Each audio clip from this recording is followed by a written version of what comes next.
Hello, Assalamu alaikum viewers. Very warm welcome. Ami Piya Mayenin, otherwise known as Piya. আপনারা দেখছেন channel আয়ের পর্দায় legal help with পিয়া অনুষ্ঠান। সবাইকে একগুচ্ছ শুভেচ্ছা জানিয়ে এবং স্বাগত জানিয়ে শুরু করছি আজকের অনুষ্ঠান। প্রিয় দর্শক, thank you very much first of all for tuning in to watch this program every Saturday evening. We have for you today the usual, try to give a solution to your problems. We take calls over the phone line and you will get a number on the screen. Also be answering emails, what I've received. There is, I must say, I have had a rush of emails. I try my very best to cover as many as possible. আমার সাথে আছেন আজকে আমার বিশেষ একজন অতিথি Mohammad Kamrul Hasan, who I want to first of all welcome to the show. Kamrul bhai, thank you very much for coming on to the show with very short notice. Thank you. Let's get started straight away. Now, just before we do, usual reminders. প্রথমত আপনারা phone করলে ফোনের volume mute করে দিবেন, এটা please খেয়াল করেন।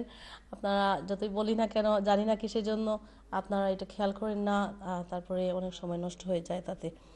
দ্বিতীয়ত, যেগুলো অ্যাডভাইস পাবেন এখানে সব advice is general advice, purely as a guideline. আপনারা এইটা অ্যাকশন নেওয়ার জন্য নয়। আমরা এইটা বলবো যে আপনারা অ্যাকশন নেওয়ার আগে you should always consult one-to-one a solicitor or a barrister or any other advisor, having shown all your documents. The discussions also on this show are not always of the programs. It is of individuals. 3 weeks ago, the leadership and the students of London Metropolitan University found out through a national paper that their license to sponsor international students had been revoked. Now, and that there was an uproar. London Metropolitan University challenged the UKBA as they were being accused of being incompetent and in a number of areas that they were monitored on and tested on, and therefore their license to sponsor international students was revoked. And I've read some very interesting articles. Well, first of all, last week, that is the partially good news is that judicial review permission tara peyeche. London Metropolitan University has had the permission for a full judicial review. And also, since the National Union of Students were allowed to join the action and have their say from the students' perspective, the students who have not finished their course, who are international students and they're genuine students, may be able to either finish their course or go to the end of the year, finish to the end of the year, whichever is the soonest. And some people would say that, that's hardly surprising. It's not something that it probably would have been something that shouldn't have happened. Kamrul bhai, এটা নিয়ে আপনি কিছু বলবেন বলেন? জি, আসলে যে আমরা হঠাৎ করে জানতে পারলাম যে মেট্রোপলিটন ইউনিভার্সিটির যে স্পন্সর লাইসেন্স রিভোকড হয়ে গেছে এবং more than 2000 international students they were victim of the circumstances, এবং এটা যেটা আমার কাছে মনে হচ্ছে যে এটা reckless, or should I say that that is a bad law. So কারণ যখন তারা একটা ইন্টারন্যাশনাল স্টুডেন্ট অ্যাডমিশন নিচ্ছে তখন তাদেরকে সব কিছু তাদের যে ক্রাইটেরিয়া সেগুলো সে ফুলফিল করার পরে তাকে অ্যাডমিশন দিচ্ছে, এবং they paid a huge amount of tuition fees, এবং some of them on the half of the way of the course, some of them second year, third year. Even সবথেকে interesting যে আমি একজন স্টুডেন্টের সঙ্গে কথা বললাম, সেই স্টুডেন্টের দেখা যাচ্ছে সেকেন্ড ইয়ারে আপনার কোর্স, তো এই সময় সে কয়েকটা ইউনিভার্সিটিতে লেখালেখি করেছে। লেখালেখিগুলো বললো যে এই স্টেজে যদি সে অন্য ইউনিভার্সিটিতে যায়, that should not be a qualified degree.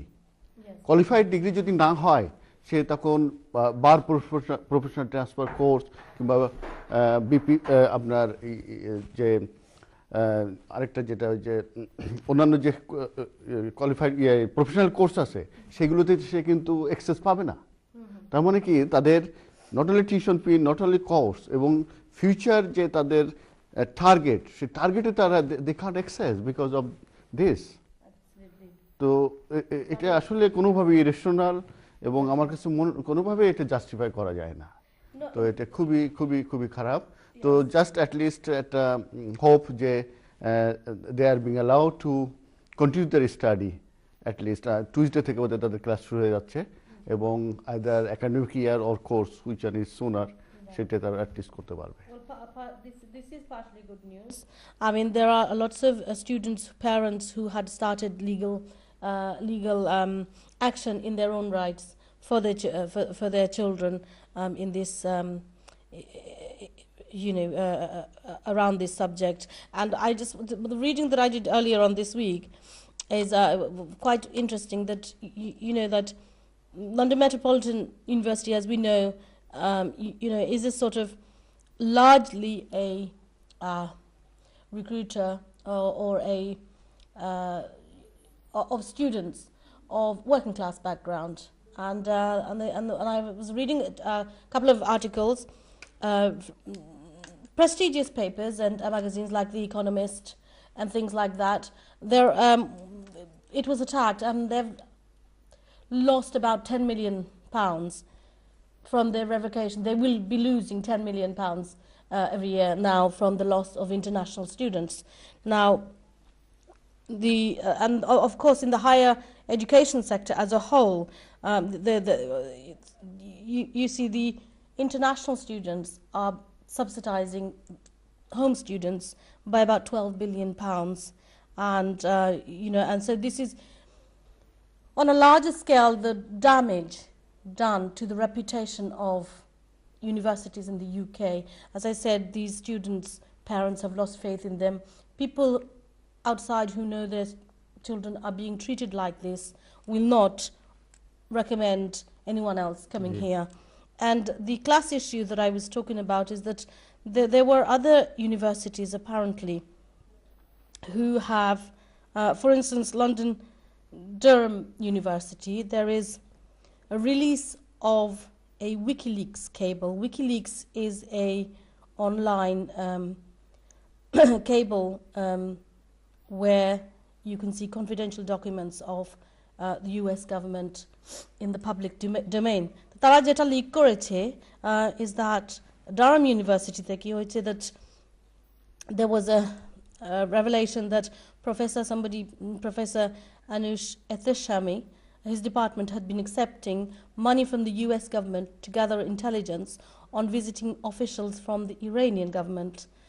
আর এটা তো কি হয়েছে, ইরানিয়ান স্টুডেন্টসরা এখানে এসে অ্যাসাইলাম ক্লেম করছে, and this was an attempt by one of Esthami, that professor, his colleague, at aiming libel action at the student journalist who provided coverage of the affair, this journalist who leaked this.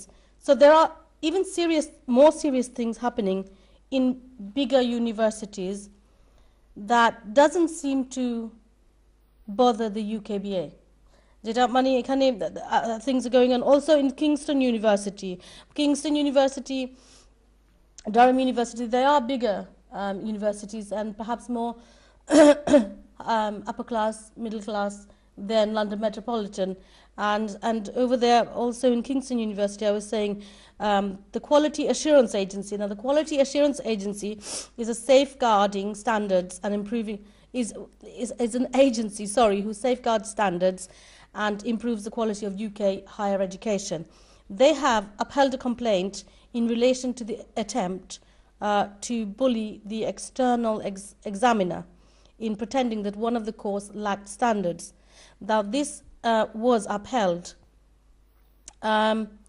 So when UKBA has an obsession about fake degrees and how to spot fake degrees and things like that, then they should be concerned about this.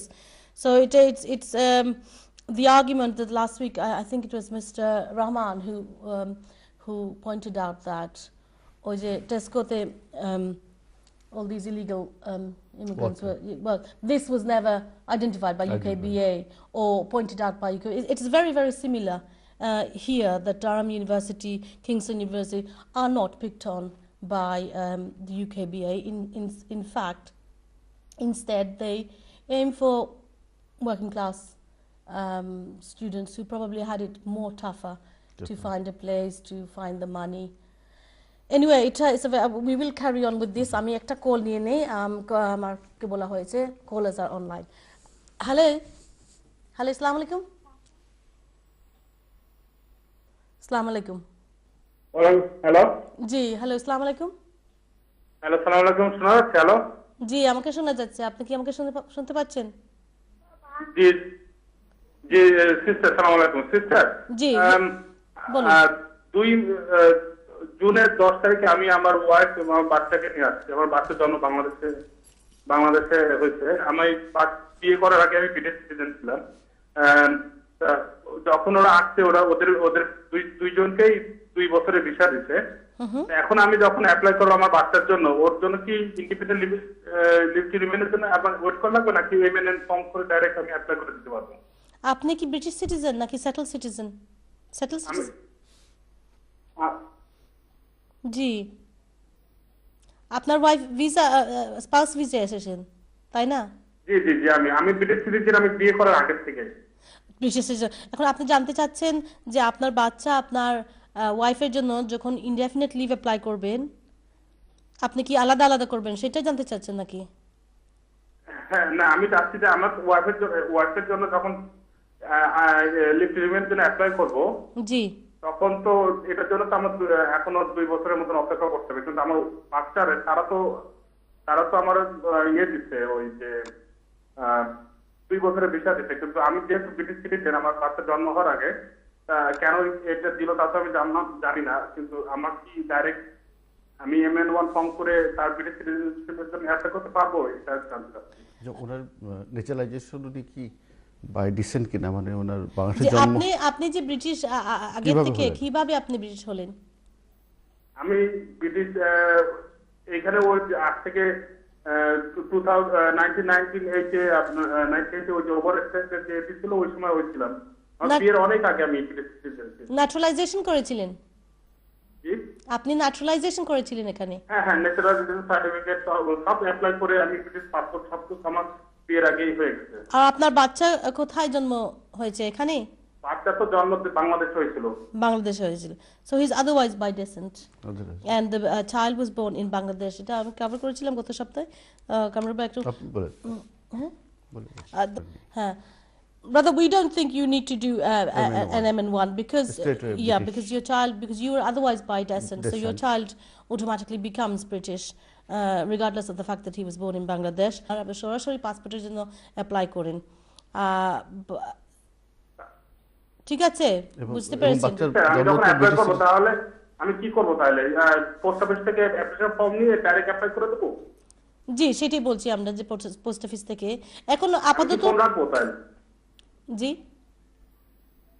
যেটা আমরা বলতে যাচ্ছি যে যেহেতু আপনি British citizen হওয়ার পরে আপনার বাচ্চা জন্ম হয়েছে, সেটা বাংলাদেশে জন্ম হলেও যেটা হবে, এখানে জন্ম হলেও সেটা হবে। যেহেতু আপনি আদার দেন বাই ডিসেন্ট, সেহেতু ডাইরেক্টলি আপনার বাচ্চা ব্রিটিশ সিটিজেন।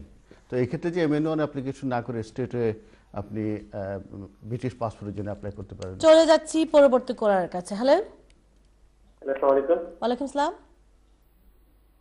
হ্যালো, জি, ওয়ালাইকুম আসসালাম।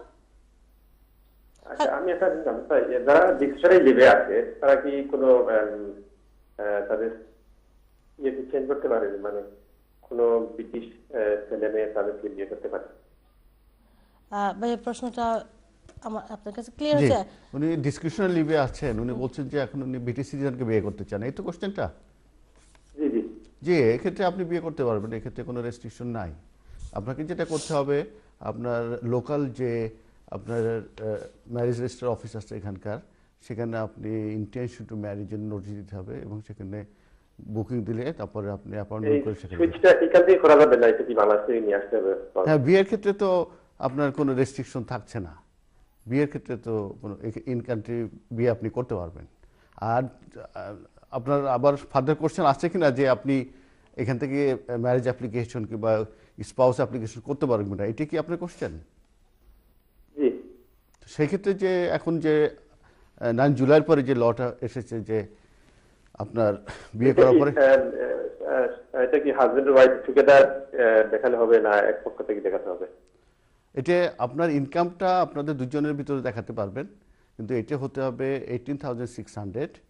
যদি বাচ্চা থাকে তার জন্য 3,800 এক্সট্রা, এবং সেকেন্ড বাচ্চার জন্য আর একটু কম আছে। আর আপনার যদি কন্টিনিউয়াস এমপ্লয়মেন্ট দেখান, 6 মান্থের এভিডেন্স লাগবে। সেক্ষেত্রে pay slip, terms and condition of the employment, P60, তারপরে অ্যাকোমোডেশন আপনার দেখাতে হবে, এবং থ্রেশহোল্ডটা হচ্ছে 18,600 যদি কাপল হয়। এবং আপনি যদি ইংলিশ ম্যারেজ সার্টিফিকেট পান, আর আপনার ইংলিশ ল্যাঙ্গুয়েজ টেস্ট যেটা A1 স্পিকিং অ্যান্ড লিসনিং যেটা, সেটা করতে হবে, আর একটা ফিস হবে, দিয়ে আপনি ইন কান্ট্রি অ্যাপ্লিকেশন করতে পারেন। ঠিক আছে, থ্যাংক ইউ ভেরি মাচ কলার। আপনার কলের জন্য আশা করি আপনার উত্তর পেয়েছেন। চলে যাচ্ছি আমরা পরবর্তী কলার কাছে। হ্যালো, আসসালামু আলাইকুম। ওয়ালাইকুম সালাম। ভালো আছেন আপু? জি ভালো ভাইয়া, থ্যাংক ইউ। বলুন। আমার একটা কোয়েশ্চেন ছিল আর কি। জি, কোয়েশ্চেন বলুন। আমার 322 আন্ডারে আমার অ্যাপ্লিকেশন রিফিউজ হয়েছে। এরপরে আপিলে যাওয়ার পরে আপিলও এলাও হয় নাই। এরপরে আমরা ফার্স্ট ট্রাইব্যুনালে অ্যাপ্লাই করছিলাম যে আপার ট্রাইব্যুনালে আপিল করার জন্য, সেটাও হয় নাই। এই অবস্থায় ফ্যামিলি ব্যাকগ্রাউন্ড যেটা, আমার ওয়াইফ বর্তমানে প্রেগনেন্ট আছেন, আর উনি আবার অ্যাপিলেপটিক আছেন, ওনার মেডিকেল কন্ডিশন আছে। আপনার অ্যাপ্লিকেশনটা কি ছিল? জি, আপনার যে অ্যাপ্লিকেশন যেটা রিফিউজ হলো, এটা কি?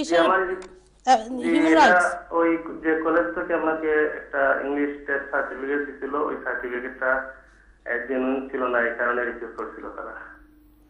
ও, জেনুইন ছিল না, আচ্ছা, ফ্রডুলেন্ট সার্টিফিকেট তারা মনে করেছে। তখন আপার ট্রাইব্যুনালতে আপনারা যে গেলেন, আপার ট্রাইব্যুনালের পারমিশন পেয়েছেন? এখনো পাই নাই, মানে তাহলে ভাই এটা তো স্ট্রেট ফরওয়ার্ড, আপনারা অপেক্ষা করতে হবে। এইটা তো মানে চ্যালেঞ্জ করতে হলে আপনারা আপার ট্রাইব্যুনালে যেতে হবে, আর ওই এটার জন্য অপেক্ষা করতে হবে। কামরুল ভাই, জি, কথাটা হলো যে এখন আপার ট্রাইব্যুনালে আমাদেরকে পারমিশন দিবে কিনা? ওয়াইফ তো স্টুডেন্ট ডিপেন্ডেন্ট নাকি? ওয়াইফ, জি, ওয়াইফ আপনার ডিপেন্ডেন্ট, আপনি স্টুডেন্ট, তাই না? জি জি, আমি স্টুডেন্ট, আমার ওয়াইফ ব্রিটিশ সিটিজেন, আমি ওই স্পাউস ভিসা অ্যাপ্লাই করছিলাম। জি, অ্যাকচুয়ালি 320-তে যেটা বলা হয়েছে, যদি ডিসিপশন কিংবা আপনি যদি যেহেতু আপনার ডকুমেন্টটা যে ইংলিশ ল্যাঙ্গুয়েজ টেস্টটা যেটা ফরজারি ছিল, সেহেতু আপনাকে এটা আপনার রিফিউজ হয়েছে, এবং এটা একটা ম্যান্ডেটরি রিফিউজাল। তো এই ক্ষেত্রে যে ওভারকাম করতে গেলে আপনার প্রমাণ করতে হবে যে ইট ওয়াজ জেনুইন ইংলিশ ল্যাঙ্গুয়েজ সার্টিফিকেট। সেক্ষেত্রে যেটা মানে আপনি করতে পারতেন যে প্রোভাইডারের কাছ থেকে কনফার্মেশন নেওয়া। এখানে আনফরচুনেটলি যে কলেজ থেকে সার্টিফিকেট দিছিল, ওরা আসলে কলেজ শাটডাউন করে চলে গেছে, যার কারণে আমি কোনো প্রুফ করতে পারি নাই। তবে পরবর্তীতে আমি আরেকটা ইংলিশ সার্টিফিকেট পাস করছি, এবং এটা নিয়ে উপস্থিত হয়েছিলাম ট্রাইব্যুনালে, কিন্তু তারপরে তারা অ্যাকসেপ্ট করে নাই। যে যদি আমি বাংলাদেশে গিয়ে ফ্রেশ অ্যাপ্লিকেশন করি, যেহেতু আমার ওয়াইফ অসুস্থ এবং ডিএলএ পাইতেছেন, তাহলে ওনার হাউজিং এবং কাউন্সিল বেনিফিট মিলে কোনো এফেক্টেড হবে কিনা? আপনার ওয়াইফ কি, আমি বুঝতে পারিনি, আপনার ওয়াইফ কি ব্রিটিশ সিটিজেন? দেশে গিয়ে কি স্পাউস ভিসা অ্যাপ্লাই করবেন সেটা বলছেন? আপনার ওয়াইফ কি এখানকার সিটিজেন? জি জি, উনি ব্রিটিশ। আমি বুঝতে পেরেছি আপনার কোশ্চেন। প্রথম কোশ্চেনের আনসার এরকম হবে ভাইয়া, যেরকম বলেছেন। আর বেসিক্যালি এটা মানে আপনার নির্ভর করবে মানে কতটুকু সাকসেসফুল হবে। আপনি যদি ভিকটিম হয়ে থাকেন কোন কলেজের, কোনো বন্ড কলেজের, তাইলে আপনি যদি ভিকটিম ওখানে প্রমাণ করতে পারেন তো অবশ্যই সাকসেসফুল হবেন, কারণ এটা আপনার যদি কোনো দোষ থাকে না অবশ্যই এটা। কিন্তু আপনার সলিসিটার এটা ভালো জানবেন, কারণ আপনার সলিসিটার আপনার কাগজপত্র দেখেছেন, আপনার আপনি কিভাবে এটার ভিকটিম হয়েছেন জানেন। আর দ্বিতীয়ত আপনার ওয়াইফের কথা আমরা ব্রেক থেকে এসে বলতে হবে। থাকবেন আমাদের সঙ্গে কিছুক্ষণের জন্য। Thank you.